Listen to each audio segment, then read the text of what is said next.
हमारे साथ विधायक बालमुकुंदाचार्य मौजूद हैं, जो लगातार हिंदुओं के लिए आवाज़ उठाने के लिए हमेशा तैयार रहते हैं। कोई भी स्थिति हो, कोई भी समय हो, कभी भी वो ये नहीं देखते कि हमें समय के हिसाब से कोई कदम उठाना चाहिए, हमेशा तैयार।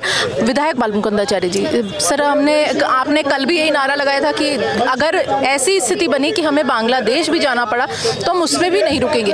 बांग्लादेश की आज की स्थिति है कि वहाँ पर हिंदुओं के ऊपर लगातार अत्याचार हो रहे हैं। वहाँ की सरकार ये कह रही है कि हम भारत के साथ में अपने संबंध नहीं बिगाड़ना चाहते, इसलिए हम कोई ऐसा कदम नहीं उठा रहे। लेकिन आज की जो स्थिति है, वहाँ पर लगातार भारत विरोधी नारे लग रहे हैं, इस्कॉन विरोधी नारे लग रहे हैं, हिंदू विरोधी नारे लग रहे हैं। क्या कहना है आपका इस पर? हिंदू का काम करने का समय है। कल संत समाज ने अपनी ओर से प्रतीकात्मक एक विरोध प्रदर्शित किया था। आज सर्व समाज की ओर से जयपुर नगर अपरा काशी बड़ी चौपड़ पर सामूहिक सनातनी इकट्ठे हुए हैं। सनातनी संदेश देना चाहते हैं पूरी देश और दुनिया में कि जहाँ भी सनातनी रहते हैं, उन सनातियों पर जो अत्याचार हो रहे हैं उसके हम विरोध में हैं। ये जिहादी किस्म के लोग तलवार की नोक पर धर्म परिवर्तन कराने का काम, ये इतिहास उठाकर देख लें, ये मुगल, यमन, औरंगजेब जैसों ने, बाबर जैसों ने किया, वही काम ये जिहादी कर रहे हैं। जिस बांग्लादेश को भारत ने पाला पोसा और इतना बड़ा किया, आज वही बांग्लादेश भारत को खा रहा है।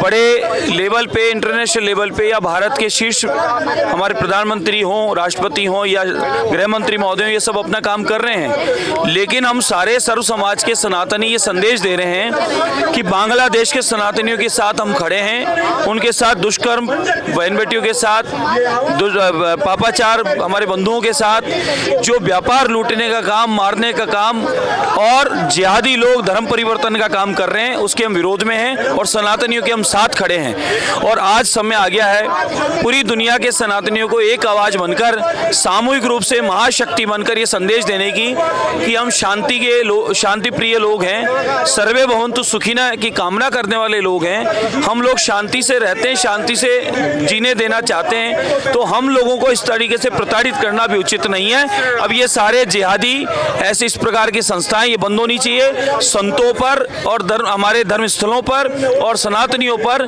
इस प्रकार के अत्याचार बंद होना चाहिए। सनातनियों के लिए कहा जाता है, हम अगर अपनी पुरातन काल भी देखें तो हमारे जो संत थे उनके पास अगर वो पूजा पाठ करते थे तो वो लड़ने के लिए भी साधन अपने पास रखते थे। तो क्या आज वाकई में सनातनियों को ऐसे ही कभी भी शस्त्र उठाने पर विश्वास नहीं किया था, लेकिन आज हमारी मजबूरी हो गई कि हमें शास्त्रों के ज्ञान के साथ शस्त्र रखना पड़ेगा।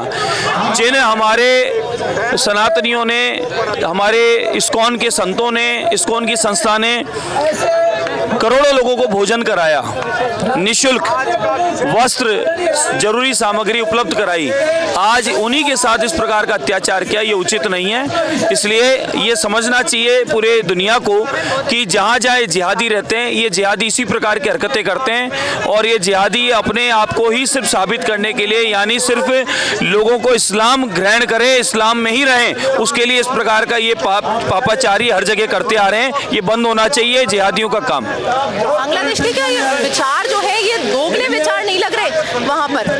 5 बजे है ना, 4:55 चल रहे।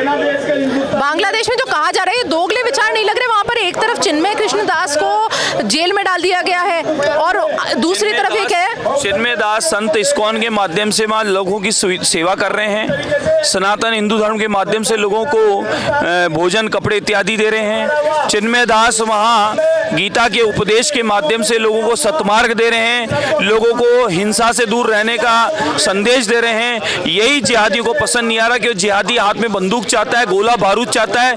जिहादी जो कश्मीर में हालत कर रखी थी, जिहादियों ने जो कई देशों में हालत कर रखी है, सीरिया में कर रखी है, पाकिस्तान में कर रखी है, यही जिहादी बांग्लादेश में भी ये स्थिति उत्पन्न करना चाहते हैं। इसको भी हम क्या दूसरा पाकिस्तान, ये स्थिति देखते हुए तो हम मानते हैं कि पाकिस्तान तो एक हमारा शत्रु था ही, अब मेरे को लगता है बांग्लादेश भी कहीं ना कहीं इस समय उस स्थिति में आ रहा है। तो बांग्लादेश भी उसी स्थिति में आ रहा है कि वाकई में वहाँ पर भी हिंदुओं के साथ में लगातार अत्याचार हो रहे हैं और होते रहेंगे, जिसे रोकने की आज कड़े कदम उठाने की सख्त आवश्यकता है।